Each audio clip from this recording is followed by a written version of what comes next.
স্বাগত জানাচ্ছি সম্মান দ্বিতীয় বর্ষের বাংলার ইতিহাস কোর্সে।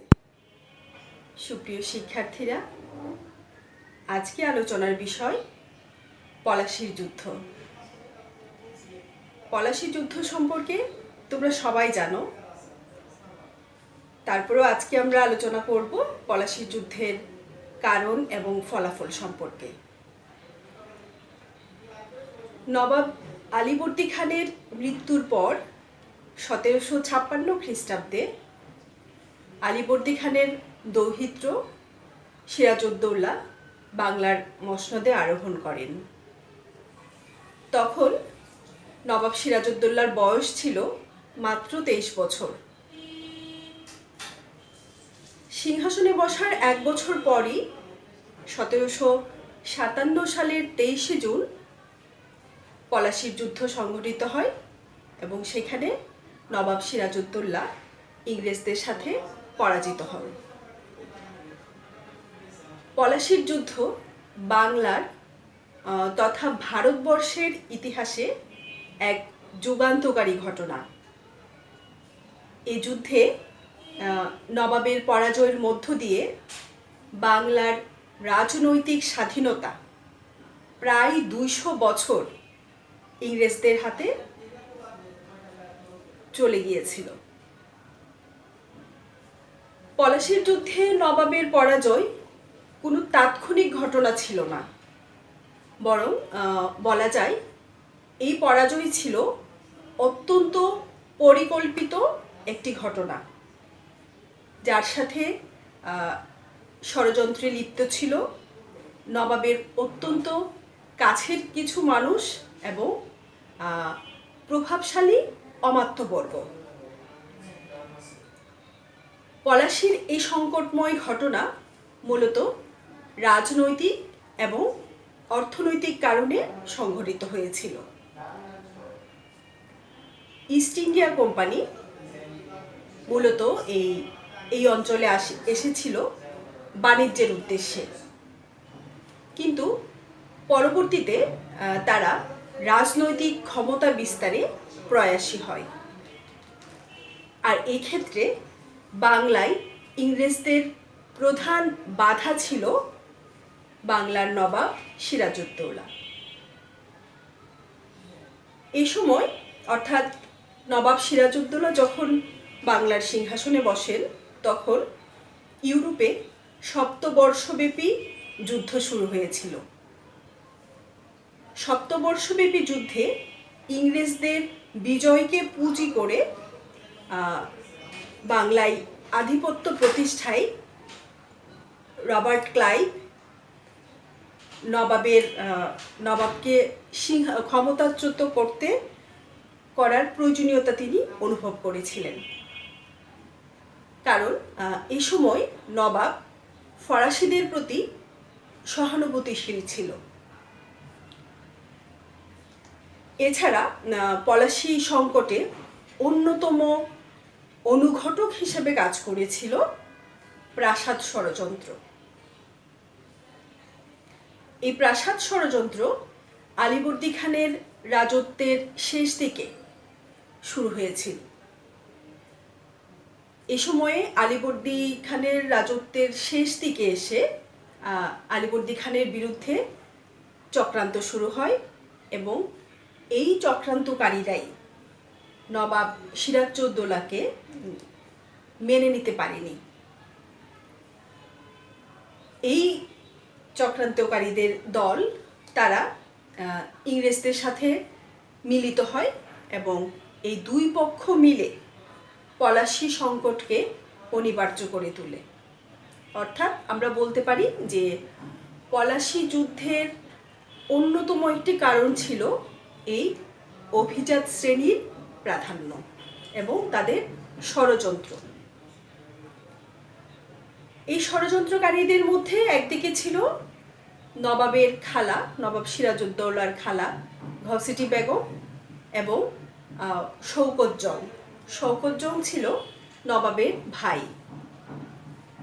অন্যদিকে তার যে অধীনস্থ কর্মকর্তারা ছিল, অর্থাৎ নবাব সিরাজউদ্দৌলার যে অমাত্যবর্গ ছিল, যেমন মীর জাফর, তারপর উমিচাঁদ, রাজবল্লভ, এরাও নবাবের বিরুদ্ধে ষড়যন্ত্র করে তাকে পদচ্যুত করার পরিকল্পনা গ্রহণ করেছিল। এবারে আমরা একটু দেখে নিই যে নবাব সিরাজউদ্দৌলার সাথে ইংরেজদের দ্বন্দ্বের কারণ কি ছিল। আসলে নবাবের সাথে ইংরেজদের দ্বন্দ্বের অনেকগুলো কারণ ছিল। নবাব সিরাজউদ্দৌলা যখন সিংহাসনে বসেন তখন প্রচলিত যে রীতি ছিল ইংরেজরা সেই রীতি অমান্য করে, অর্থাৎ নতুন নবাবকে স্বীকার করে তাকে অভিনন্দন এবং তার জন্য উপঢৌকন প্রেরণ করার একটা রীতি ছিল, যেটা ডাচ এবং ফরাসিরা করেছিল। কিন্তু নবাব সিরাজউদ্দৌলা যখন সিংহাসনে বসেন তখন ইংরেজরা তাকে স্বাগত জানিয়ে বা স্বীকার করে নিয়ে অভিনন্দন এবং উপঢৌকন কিছুই প্রেরণ করেনি। ফলে এই ইংরেজদের এই যে উদ্ধতপূর্ণ ব্যবহার, সে ব্যবহারে নবাব অপমান বোধ করে এবং ইংরেজদের প্রতি তিনি নারাজ হন। এই সময়ে ইউরোপে সপ্তবর্ষব্যাপী যুদ্ধের অজুহাতে ইংরেজরা কলকাতায় দুর্গ নির্মাণ শুরু করে এবং ফরাসিরা তখন চন্দননগরে দুর্গ নির্মাণ করতে শুরু করে। কিন্তু ইংরেজ এবং ফরাসিরা কোনো পক্ষই নবাবের অনুমতি নেওয়ার প্রয়োজন মনে করেনি। তো এই খবর যখন নবাব সিরাজউদ্দৌলার কাছে আসে তখন তিনি উভয় পক্ষকে, অর্থাৎ ইংরেজ এবং ফরাসিদেরকে তিনি এই দুর্গ নির্মাণ বন্ধ করার আদেশ দেন। নবাবের আদেশ পেয়ে ফরাসিরা তাৎক্ষণিক দুর্গ নির্মাণের কাজ বন্ধ করে দেয়। কিন্তু ইংরেজরা নবাবের আদেশ অমান্য করে ফোর্ট উইলিয়াম দুর্গকে নতুন করে নির্মাণ করে এবং একে আরো বেশি দুর্ভেদ্য করে তোলে। ফলে নবাবের সাথে ইংরেজদের দ্বন্দ্বের সৃষ্টি হয়। এদিকে নবাবের যে কর্মচারী ছিল রাজবল্লভ অসদুপায় অবলম্বন করে, অর্থাৎ দুর্নীতি করে প্রচুর অর্থ সম্পদের আরোহণ করে এবং রাজকোষের অর্থ সে নবাবকে আর জমা দেয়নি। তো নবাব সিরাজউদ্দৌলা তখন রাজবল্লভকে এই অর্থ রাজকোষে জমা দেওয়ার জন্য আদেশ দেয়। কিন্তু রাজবল্লভ এই অর্থ রাজকোষে জমা দিতে অস্বীকৃতি জানায়। ফলে নবাব সিরাজউদ্দৌলা বাধ্য হয়ে তাকে বন্দি করে। তো তখন রাজবল্লভের যে পুত্র ছিল কৃষ্ণবল্লভ, যাকে অনেকেই আবার মনে করেন যে নাম ছিল কৃষ্ণদাস। তো যাই হোক, কৃষ্ণবল্লভ বা কৃষ্ণদাস সে প্রচুর অর্থ সম্পদ নিয়ে, মানে ধন সম্পদ নিয়ে সে কলকাতায় চলে যায় এবং সেখানে গিয়ে ইংরেজ সেনাপতি যিনি ছিলেন ওয়াটসন, কৃষ্ণদাস গিয়ে সেই ইংরেজ সেনাপতির কাছে আশ্রয় নেয়। তো নবাব তখন কৃষ্ণদাসকে বিচারের জন্য ফিরিয়ে দেওয়ার আদেশ দিয়ে তিনি একজন দূত প্রেরণ করেন। সেই দূতের নাম ছিল নারায়ণ দাস। তো নবাব নারায়ণ দাসকে কলকাতার যে গভর্নর ছিল ড্রেক, সেই ড্রেকের কাছে তিনি দূত পাঠান যে কৃষ্ণদাসকে বিচারের জন্য, কৃষ্ণদাসকে যেন নবাবের কাছে ফিরিয়ে দেওয়া হয়।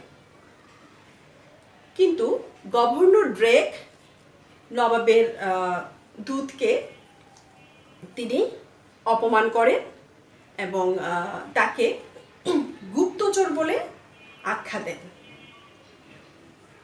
তো এমনকি ড্রেক তাকে ওই নবাবের নবাবের দূতকে অর্থাৎ নারায়ণ দাসকে কলকাতা থেকে বহিষ্কার করেন। তখন নবাব সিরাজউদ্দৌলা তার দূতের প্রতি এই যে অপমানজনক ব্যবহার, এই অপমানজনক ব্যবহারের কারণে তিনি অত্যন্ত ক্ষুব্ধ হন এবং কোম্পানিকে শিক্ষা দিতে তিনি মনস্থ করেন। আরেকটা কারণ ছিল যে 1717 সালে মুঘল সম্রাটের কাছ থেকে বাণিজ্য সংক্রান্ত একটি ফরমান কোম্পানিকে দেওয়া হয়, যে ফরমানের বলে কোম্পানি বিনা শুল্কে বাংলায় বাণিজ্য করার অনুমতি পায় বা অধিকার পায়। কোম্পানির এই দস্তক বা এই যে ছাড়পত্র, সেই ছাড়পত্র ব্যক্তিগত ব্যবসা বাণিজ্যের জন্য নিষিদ্ধ ছিল, কিন্তু কোম্পানির গভর্নর তিনি দুর্নীতি করে কোম্পানির কর্মচারীদের ব্যক্তিগত বাণিজ্যের জন্য দস্তক দিতেন। এর ফলে দেখা যায় যে একটা বিশাল অঙ্কের শুল্ক তারা ফাঁকি দেয় এবং রাজকোষে সেই শুল্ক আর জমা না হওয়ার কারণে নবাবের রাজকোষ ক্ষতিগ্রস্ত হয়। ফলে নবাব তিনি এই দস্তক ব্যক্তিগত ব্যবসায় ব্যবহার করার নিষেধ জারি করেন, কিন্তু গভর্নর তিনি নবাবের এই আদেশ উপেক্ষা করেন। ইংরেজদের এই অবাধ্যতায় নবাব ক্ষুব্ধ হন এবং তিনি কলকাতায় যান। পথিমধ্যে তিনি ইংরেজদের যে কাশিমবাজার কুঠি সেটা দখল করেন। এরপর কলকাতার উদ্দেশ্যে তিনি রওনা হয়ে যান। তো 1756 সালের 16ই জুন কলকাতায় ফোর্ট উইলিয়াম দুর্গ নবাব বাহিনী দখল করে। কলকাতা বিজয় করে নবাব সিরাজউদ্দৌলা তার নানা আলীবর্দী খানের নাম অনুসারে কলকাতার নাম পরিবর্তন করে রাখেন আলীনগর। এই ফোর্ট উইলিয়াম দুর্গ দখলকে কেন্দ্র করে অন্ধকূপ হত্যা নামে এক বীভৎস কাল্পনিক কাহিনী রচিত হয়। গভর্নর ড্রেকের হিসাব অনুযায়ী নবাব 39 জন ইংরেজ বন্দীকে 18 ফুট লম্বা এবং 14 ফুট 10 ইঞ্চি প্রশস্ত একটি কক্ষে আটক করে রাখেন। ফলে সেখানে 16 জন মারা যায়। তবে এই ঘটনা ইংরেজ কর্মচারী হলওয়েল তিনি অতিরঞ্জিত করে বলেছেন যে 146 জনকে ওই 18 ফুট লম্বা এবং 14 ফুট 10 ইঞ্চি প্রশস্ত সেই ঘরে আটকে রাখা হয়েছিল। ফলে এই এত ছোট রুমে এত বেশি সংখ্যক লোককে আটক করার ফলে 23 জন ছাড়া সকলে দম বন্ধ হয়ে মারা যায়। তো নিরপেক্ষ ইংরেজ লেখকরা একে ধাপ্পাবাজি বলে মন্তব্য করেছেন। ইংরেজদেরকে নবাবের বিরুদ্ধে উত্তেজিত করার জন্য হলওয়েল এই ঘটনাকে ব্ল্যাক হোল ট্র্যাজেডি বলে আখ্যায়িত করেছেন। তো সমসাময়িক ইংরেজ, উলন্দাজ এবং ফরাসি বাণিজ্য কুঠির যে নথিপত্র, সেই নথিপত্রেও এই ঘটনার কথা উল্লেখ আছে। তবে কতজনকে বন্দী করে রাখা হয়েছিল অর্থাৎ বন্দীদের যে সংখ্যা সেটা নিয়ে মতপার্থক্য আছে। তো যাই হোক, এই ছিল ইংরেজদের সাথে নবাবের দ্বন্দ্ব। এদিকে পূর্ণিয়ার যে শাসনকর্তা শৌকত জং, তিনি মুঘল সম্রাটের কাছ থেকে বাংলার সুবাদার পদের নিযুক্তি লাভ করে এবং সিরাজের বিরুদ্ধে অর্থাৎ নবাব সিরাজউদ্দৌলার বিরুদ্ধে প্রকাশ্যে বিদ্রোহ ঘোষণা করে। নবাব তার সেনাপতি মোহনলাল, যিনি নবাব সিরাজউদ্দৌলার অত্যন্ত বিশ্বস্ত ছিলেন, নবাব সিরাজউদ্দৌলা তাকে প্রেরণ করেন শৌকত জংকে দমন করার জন্য। তো 1756 সালের অক্টোবরে যুদ্ধ সংগঠিত হয় এবং যুদ্ধে শৌকত জং পরাজিত এবং নিহত হন। এর ফলে নবাবের বিরুদ্ধে যে ষড়যন্ত্রকারীরা ছিল, বিশেষ করে ঘসেটি বেগমের দল, তারা নবাবের বিরুদ্ধে আরও প্রকটভাবে ষড়যন্ত্র করতে শুরু করে। এদিকে কলকাতা দখলের খবর যখন মাদ্রাজে পৌঁছে, তখন ইংরেজ কাউন্সিল অ্যাডমিরাল ওয়াটসন এবং রবার্ট ক্লাইভকে একটি নৌবহর দিয়ে কলকাতা উদ্ধারের জন্য প্রেরণ করেন। কলকাতা পুনরুদ্ধার করে ক্লাইভ এবং ওয়াটসন তারা নবাবের অর্থাৎ নবাব সিরাজউদ্দৌলার যে হুগলি বন্দর, সেই হুগলি বন্দর পুড়িয়ে দেয়। নবাব সিরাজউদ্দৌলা তখন পুনরায় কলকাতা আক্রমণ করেন এবং ইংরেজ বাহিনীর সাথে নবাবের বাহিনীর দুই পক্ষেরই যুদ্ধ শুরু হয়। সেই যুদ্ধ কয়েকদিন চলার পরে উভয় পক্ষের মধ্যে আলীনগরের সন্ধি হয়। এই সন্ধির প্রায় সবগুলো শর্তই ছিল ইংরেজদের পক্ষে, কারণ নবাব এই সময়ে বিহারের আক্রমণ নিয়ে তিনি একটু ব্যস্ত হয়ে পড়েছিলেন।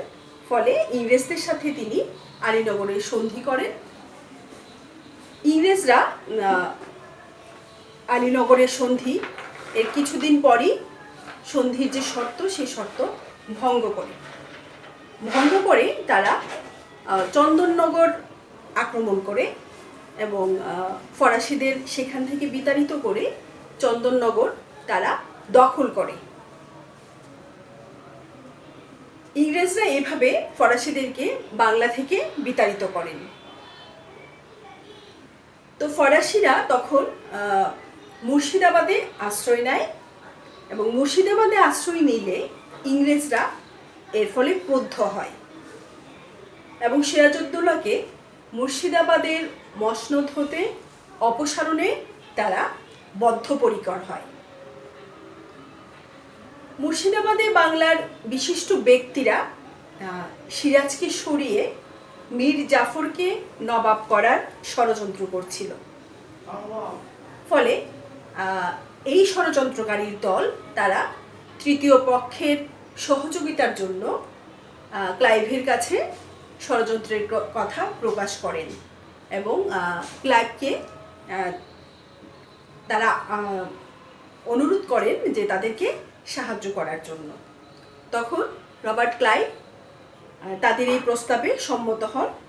ফলে 1757 সালের জুন মাসে একটি গোপন সন্ধিপত্র রচিত হয়। এদের মধ্যে একজন ছিল উমিজাদ, তিনি খুব উচ্চাবিলাসী ছিলেন।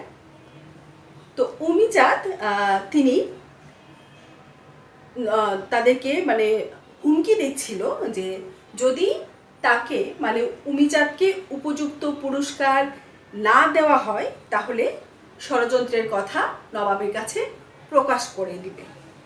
উমিজাদ এই ষড়যন্ত্রকারীদেরকে এই ভয় দেখাতে শুরু করে। এই অবস্থায় রবার্ট ক্লাইভ উমিজাদকে প্রতারণা করার উদ্দেশ্যে একটি জাল চুক্তিপত্র করেন। অর্থাৎ যে চুক্তিপত্রটা স্বাক্ষর হয়েছিল সেটা দুইটা কপি ছিল, একটা মূল কপি আর একটা হচ্ছে জাল কপি। তো মূল কপিতে উমিচাঁদকে যে পুরস্কার দেওয়ার কথা বলা হয়েছিল জাল কপিতে, কিন্তু মূল কপিতে এই উমিচাঁদকেই পুরস্কৃত করার কোনো কথা সেখানে লেখা ছিল না। তো এই জাল চুক্তিপত্রে ক্লাইভ এবং কলকাতার যে সিলেক্ট কমিটি তারা স্বাক্ষর করেন। এর ফলে দেখা যায় যে পলাশী যুদ্ধ অনিবার্য হয়ে পড়ে। এই চুক্তি অনুযায়ী মীর জাফরকে বাংলার নবাব করা হবে। ফলে 1757 সালের 23শে জুন পলাশীর আম্রকাননে ইংরেজ বাহিনীর কাছে নবাবের পরাজয় হয় এবং এই যে পলাশীর যুদ্ধ এর যে ফলাফল ছিল সেটা ছিল অত্যন্ত সুদূর প্রসারী। ইংরেজ কোম্পানি তাদের বাণিজ্য বৃদ্ধির সাথে সাথে রাজনৈতিক ক্ষমতা প্রয়োগ করতে থাকে এই পলাশী যুদ্ধে জয়ের ফলে। নতুন যে নবাব তারা সিংহাসনে বসিয়েছিল মীর জাফর, তিনি অত্যন্ত দুর্বল নবাব ছিলেন। ফলে এই দুর্বল নতুন নবাব মীর জাফর তিনি ইংরেজদের ক্রীড়নকে পরিণত হয়। পলাশী যুদ্ধের পরাজয়ের ফলে ইংরেজরা বাংলা, বিহার, উড়িষ্যা 3টি প্রদেশেই রাজনৈতিক প্রভাব বিস্তার করতে সমর্থ হয় এবং পলাশী যুদ্ধের পর শুধু যে নবাব দুর্বল হয়ে পড়েন তাই নয়, ফরাসিরাও বাংলা থেকে বিতাড়িত হয়। পলাশী যুদ্ধের পরাজয়ের পর এই প্রথম ভারতের সবচেয়ে সমৃদ্ধ অঞ্চল বিদেশি শক্তির পদানত হয় এবং এর ফলে ইংরেজ এবং ভারতীয়দের মধ্যে হঠাৎ করে সম্পর্কের ক্ষেত্রে রূপান্তর ঘটে। অর্থাৎ আগে ইংরেজ কোম্পানি ভারতীয় শাসক গোষ্ঠীর কাছে কৃপা এবং অনুগ্রহ প্রার্থী ছিল, কিন্তু পলাশী যুদ্ধের ফলে মানে পলাশী যুদ্ধের পরাজয়ের ফলে ইংরেজরাই অনুগ্রহ বিতরণের অধিকার অর্জন করে। অর্থাৎ যারা আগে অনুগ্রহ প্রার্থী ছিল পলাশী যুদ্ধের পরাজয়ের পর তারাই অনুগ্রহ বিতরণের অধিকার অর্জন করেছিল। তো ইংরেজরা মসনদের নিয়ন্ত্রক হয়ে দাঁড়ায় পলাশী যুদ্ধের পরাজয়ের কারণে। অর্থাৎ ইংরেজরাই প্রকৃত ক্ষমতার অধিকারী হয়।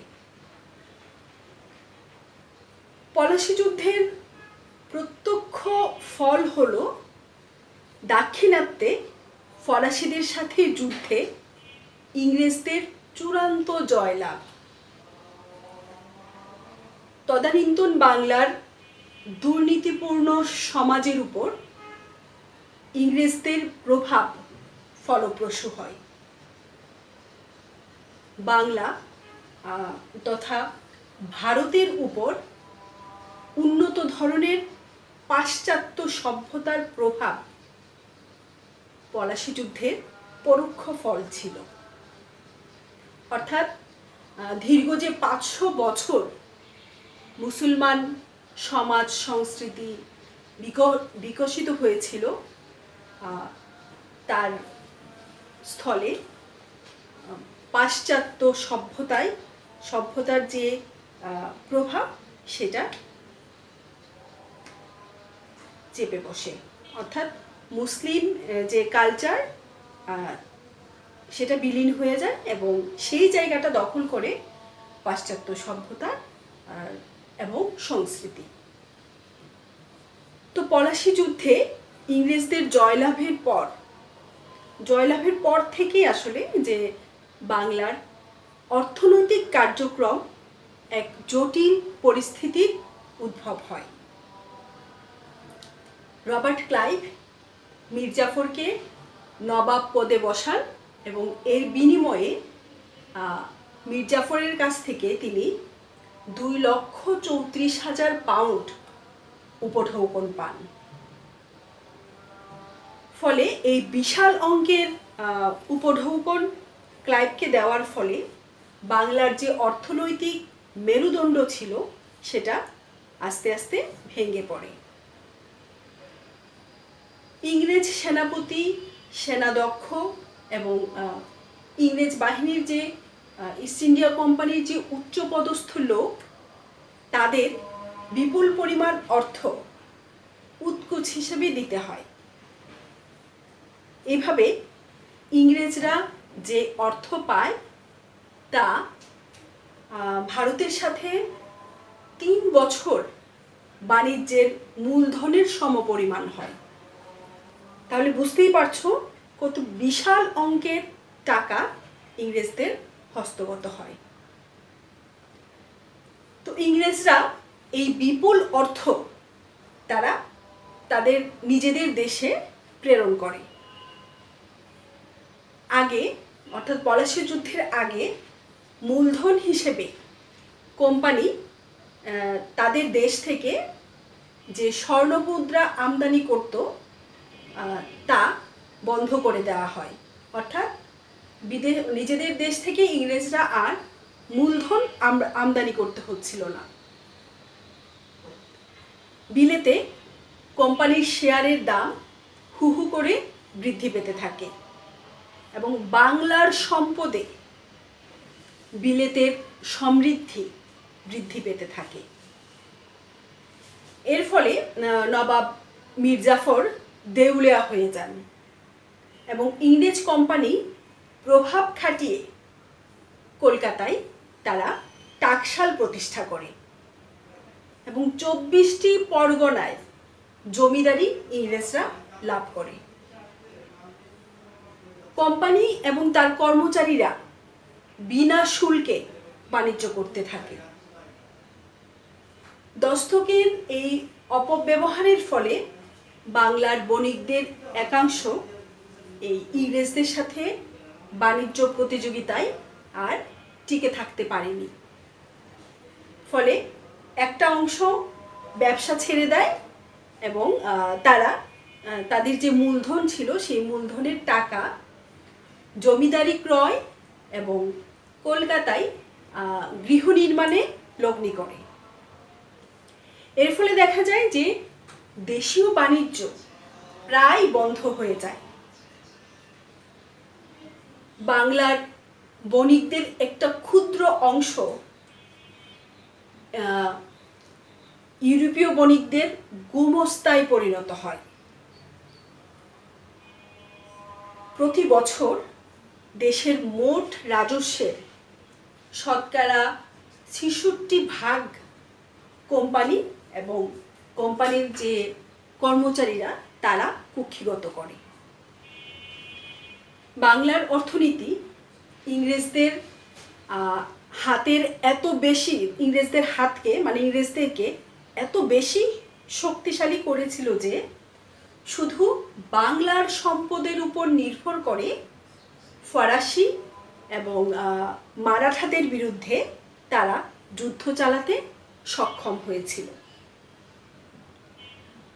তো এই ছিল পলাশী যুদ্ধের রাজনৈতিক এবং অর্থনৈতিক ফলাফল।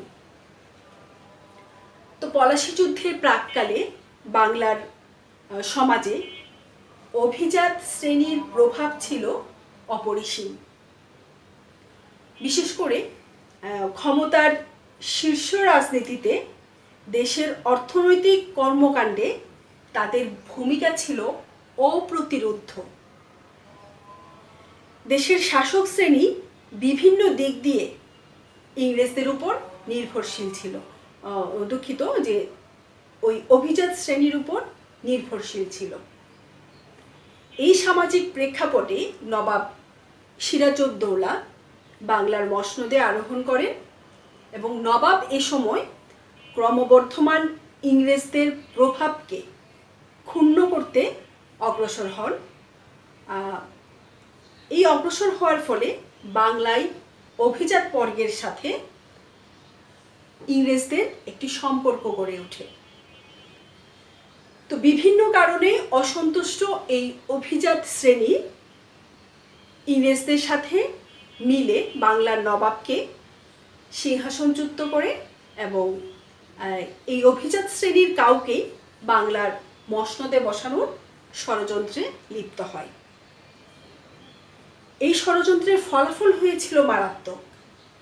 এর ফলে বেশি শক্তির অধিকারী হয়েও নবাবের বাহিনী পলাশের প্রান্তরে পরাজয় বরণ করে।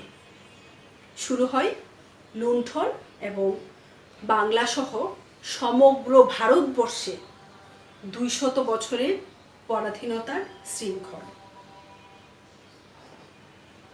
সুপ্রিয় শিক্ষার্থীরা, এই ছিল পলাশীর যুদ্ধ। তো আগামী ক্লাসে আবার তোমাদের সাথে দেখা হবে। সেই পর্যন্ত সবাই সুস্থ থেকো, নিরাপদে থেকো।